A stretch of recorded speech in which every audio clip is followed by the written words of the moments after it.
The Winnipeg Jets have acquired a Swiss winger, but probably not the one we were all hoping for or expecting. With Nino Niederreiter coming on down to the Winnipeg Jets here in just a few days, what did the Jets have to give up, and did they do well with this deal? We'll dive into that, as well as some of the crazier trades like the Timo Meier swap and the jaw-dropping Tanner Jeannot return, all coming right up on tonight's episode of Locked On Winnipeg Jets. You're Locked On the Hockey Jets, your daily podcast on the Winnipeg Jets. Part of the Locked On Podcast Network, your team every day.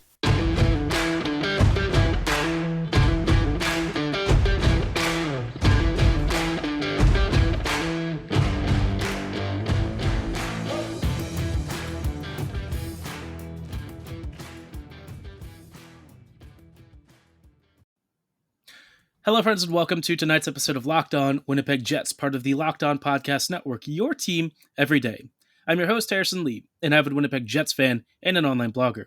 You can follow me on Twitter at HLLivingLoco and at LO_Winnipeg Jets. As always, thanks for making Locked On Jets your first listen of the day every day.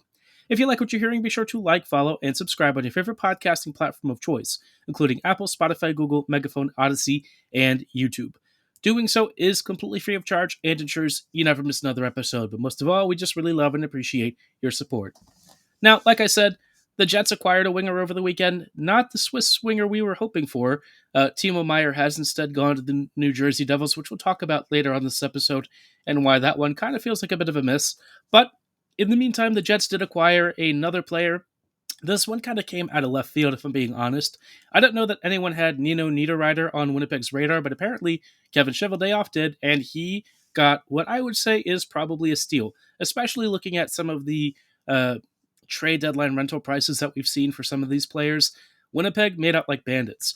They gave up a 2024 second-round pick in exchange for Nino, who is still under contract for at least one more season, so he's actually a little more than a rental. He's got about a little under a season and a half left on his deal, which for what Nino brings, I think is actually really good.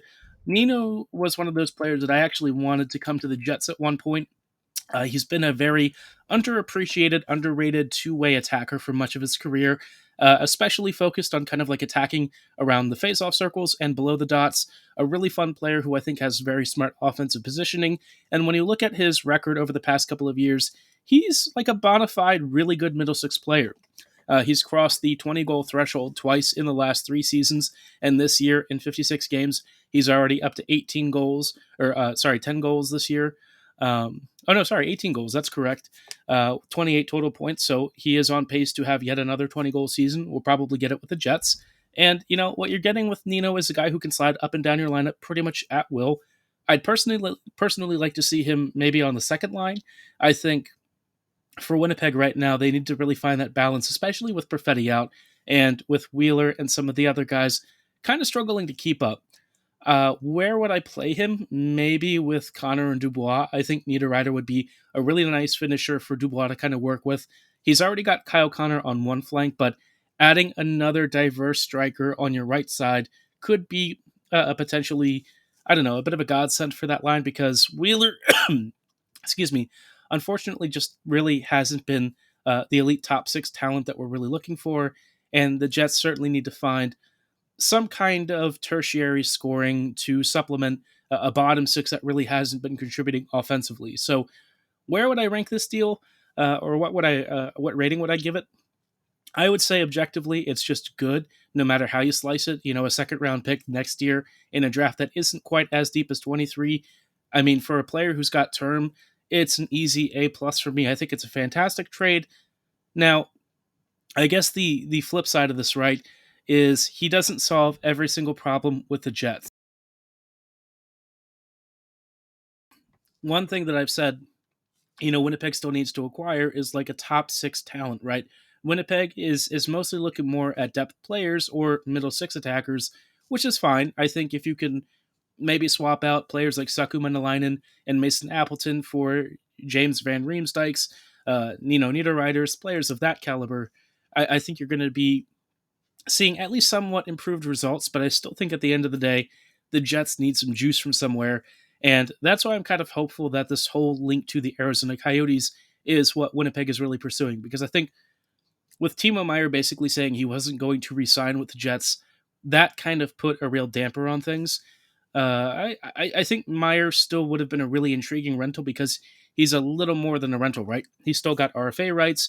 You could still trade them at the end of the season, and for at least a couple of months, you'd have one of the best left wings in the entire NHL. So for me, a little bit disappointing. I still like the Nino trade a lot.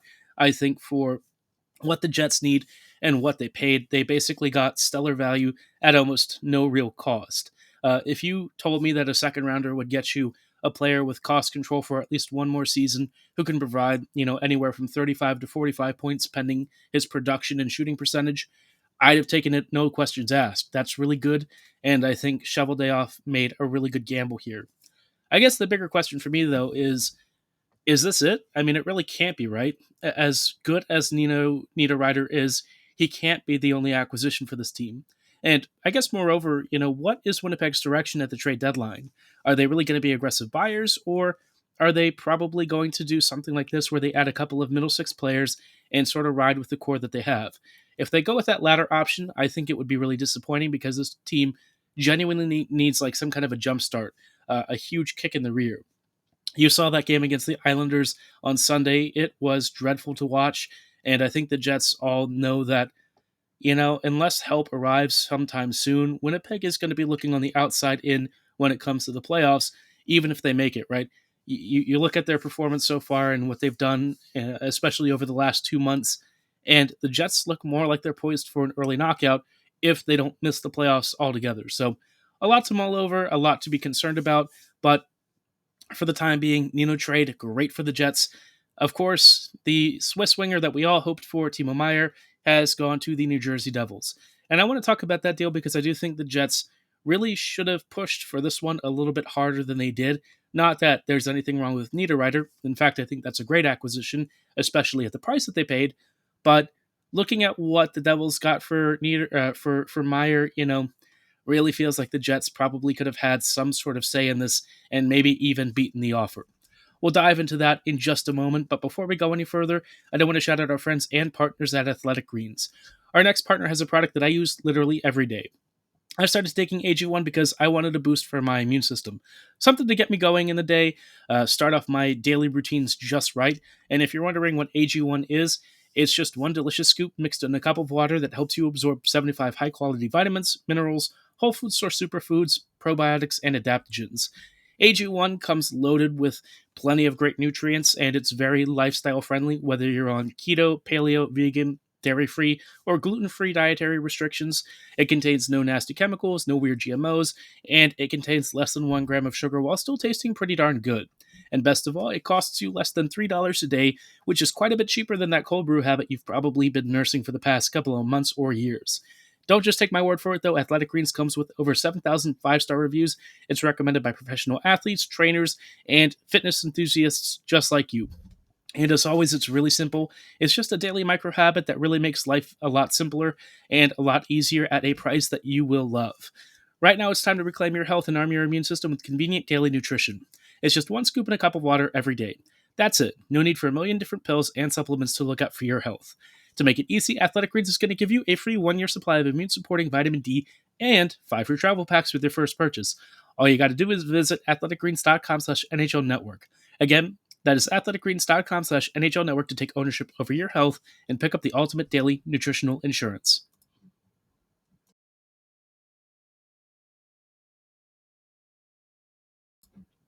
Hello, friends, and welcome back to this episode of Locked On Winnipeg Jets, part of the Locked On Podcast Network, your team every day. Thank you for making Locked On Jets your first listen of the day every day. We are diving, of course, into the NHL trade deadline, but our show is not going to be the only one that talks about this. The NHL deadline is Friday, March 3rd, so join us live on the Locked On NHL YouTube channel from 2 to 4 p.m. Eastern as the Locked On NHL hosts break down the biggest deals from across the league. Locked On Podcast Network, your team every day. I will personally be giving some thoughts towards the end of the day as the Jets kind of wrap up, so we'll see about the timing of the episode release. Maybe I do something for the weekend. But either way, hopefully Winnipeg gives me some serious content to talk about because right now things are looking a little grim for the Jets, especially with them missing out on Timo Meier. What did Timo Meier go for? Well, 50% of his cap hit was retained, which means the Sharks realistically should have gotten a big package. They kind of did.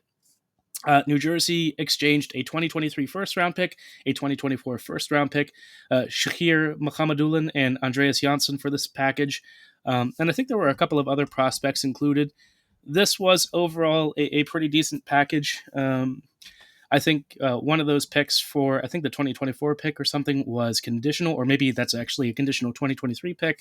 There was also a prospect, Ohodiok, and I think one or two other pieces. But long and short of it is when you look at this package and everything that was included, a couple of 2023 picks and some prospects, it's not actually that much for Meier if you're considering him being a long-term player and a long-term extension. But with Meier's case, it doesn't actually seem like he will resign with the Devils as of right now. It's really hard to tell. I think that part of the extension process is something that's kind of, out of New Jersey's peripheral. They'll worry about it later. The main thing was bringing in the best player at the trade deadline to push this team to the upper echelons of the East when they're already darn near the top, but still needing that extra offensive push to get by teams like Boston and maybe the Tampa Bay Lightning, Toronto Maple Leafs, etc. So for the Jets, right, I really feel like this package reasonably could have been something that Winnipeg challenged. I don't know about 2 first rounders necessarily, but maybe you sub in like another elite offensive talent. I think the sticking point over Meier not really being interested in extending long term, it's relevant. But in terms of kind of what Winnipeg needs and what they should have been willing to pay, I don't know. I feel like a conditional 2024 first, a 2023 first rounder, Mohammadulin, Ohodiok, Johnson, and Fabian Zetterlund. I mean, there's some decent prospects there, but I don't know. If you had given like a Brad Lambert or a Chaz Lucius or something with a Billy Heinola and a first rounder, would that really have been that much further off from what the Devils offered? I don't think so, to be honest. I really feel like this could have been Winnipeg's big moment to enter the stage and go for a massive trade deadline rental that, quite honestly, they could have gotten a return for once his contract expired, because he's not a UFA. So I don't know. I'm very disappointed. I feel like the Jets really could have challenged this, but maybe they just looked at the trade market and realized, given what they're being asked to pay for Timo and what they might be after when it comes to Nick Schmaltz and the Coyotes, maybe there was just an incongruency. So, positive spin of this, right? The Jets didn't acquire Timo, but they have a chance to get even better with the acquisitions of Chychrun and Schmaltz. I don't know how they would fit this cap-wise necessarily, but if they moved Pionk's salary and brought in Chychrun instead, and then brought in Schmaltz, I think that there is reason to believe that there is something workable there. So, I'm not going to say that things are ideal. Gostisbehere might be the other player that the Jets are looking at instead of Chychrun, but all of this to say, I think the Jets have some real opportunity left on the board. JVR is still kind of on their perimeter, someone that I think they're probably likely to bring in for a cheap cut rate price. Nino Niederreiter still very good, so yeah, I don't know. I'm still just a bit let down. I was really hoping for Timo Meier. I thought this would be the time that the Jets swing big, and instead it feels like they might have to go bargain bin shopping, but as long as they're smart and make the right acquisitions, I don't really feel you can complain. This move will definitely help the Jets in terms of Niederreiter, but man, it feels like I memed and made so many visions in my head of Timo Meier scoring for the Jets at even strength and on the power play, and now we're just going to have to let it continue to be a fantasy. But maybe it was unrealistic all along. I don't know. It feels like of any team at the trade deadline, the Jets had the potential to come away as one of the biggest winners. So we'll see if they still do, or if instead we're left wanting just a bit.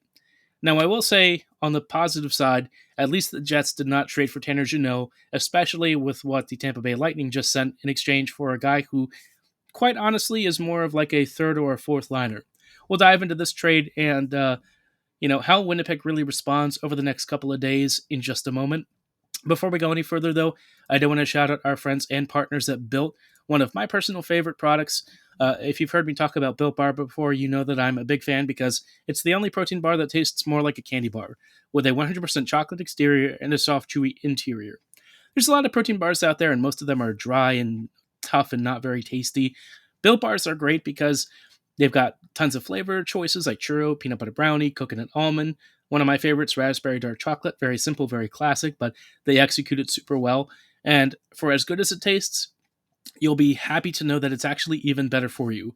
Most clock in at around 130 calories, 4 to 5 grams of net carbs, and anywhere from 15 to 17 grams of protein. So, if you're looking for something before your next workout, or maybe a breakfast supplement, an afternoon snack, or just a replacement for that candy bar that gives you a little bit less guilt, Built Bar is a great alternative and one that I highly recommend. You can order them at built.com where you can customize your own favorite flavor boxes or check out some of their preset boxes at Sam's Club and Walmart in stores. So, give Built Bar a shot. I promise you, you won't be disappointed. And again, give that raspberry dark chocolate a look. I think it's a great classic flavor, but again, you cannot go wrong with any of their selections. Hello, friends, and welcome back to this episode of Locked On Jets. Thanks for making Locked On Jets your first listen of the day every day. We're just wrapping up really quickly with a trade that actually broke just a few minutes before I started recording. Thank goodness it did, because it was pretty crazy. That trade, of course, is the Tanner Jeannot trade, which, you might have been wondering if the Jets were maybe in on Jeannot, a player from a rival team in the Preds, who is kind of like a middle six, maybe more like a fourth liner, grindery type. Jeannot had a big year last year, had like 40 odd points, but then this year has really crashed back to earth. Now, you might be wondering, what exactly did the Lightning give up? Well, they offered Cowfoot a 2025 first rounder, a second in 2024, and a third, fourth, and fifth from this year's draft. Basically, like almost an entire draft class. Now, look, right? You look at these picks, and when you really think about it, most of these are back of the round kind of picks, so it's ostensibly not that much in terms of actual capital, but in terms of like pure asset management, it's just very confusing as to why you'd spend this much for a player who, quite honestly, doesn't really fit the profile of some of the other guys that they've acquired. Yes, Jeannot is a very talented forechecker and honestly could be a menace in the right system for John Cooper, but it just feels like guys like him get waived on a pretty frequent basis. I mean, Kevin Stenlund was basically signed for nothing, and he, for me, is probably a reasonably comparable player. Now, I will say Stenlund doesn't have anywhere near the sort of offensive potential that Jeannot does, so there is certainly that. Maybe last year's 20% shooting percentage season is something that he could potentially replicate on a team with as much talent as the Lightning have. But generally speaking, this just looks like a lot of assets for a player who doesn't really move the needle. When you traded for like Goodrow or Coleman or even Brandon Hagel, I think especially with Hagel and Coleman, there was more of a track record of success. With Goodrow, I mean, he's solid as like a fourth liner, but not really somebody that I'd necessarily pay a ton for. Jeannot, you're basically looking at one really good season, and then the rest is just sort of okay, but nothing really spectacular. Again, like I said, a lot of players like that get waived on a routine basis, and the Lightning have not claimed them up until this point. Should the Jets actually maybe look at selling some of their fourth liners? Maybe. If this is what the trade like market for a Tanner Jeannot is, what could a Mason Appleton or a Saku Manalainen fetch? I mostly kid that those guys haven't really hit like the 30 or 40 point thresholds necessarily, but maybe the Jets revisit something like Jansen Harkins, who's currently tearing it up at the AHL level, even if his NHL career hasn't quite taken off in the same way. I don't know what is going on with this trade market, but all I know is I think the Jets have navigated it well so far, barring the Timo Meier trade. I would really like for them to make a couple of major moves here in the next couple of days, but hopefully not, players who don't really move the needle. Go for a major acquisition, whether it's Chikrin, Schmaltz, both, and, just prove us skeptics. I think a lot of us are like, is Winnipeg really bracing for a big move? We don't know. We can't say for sure because the Jets don't always do that, but once in a while, they've surprised us, and I'm really hoping we get surprised again. Let me know what you think the Jets are going to do this week, and drop your thoughts on potential trade options for Winnipeg in the comments below or at my social medias at HLLivingLoco and at LO_Winnipeg Jets. For tonight's episode, though, that is going to be all the time that we have. Again, thanks for making Locked On Jets your first listen of the day every day. Now make your second listen game to game NHL. Every moment, every top performance, every result. Locked On Game to Game NHL covers every game from across the league with local analysis that only Locked On can deliver.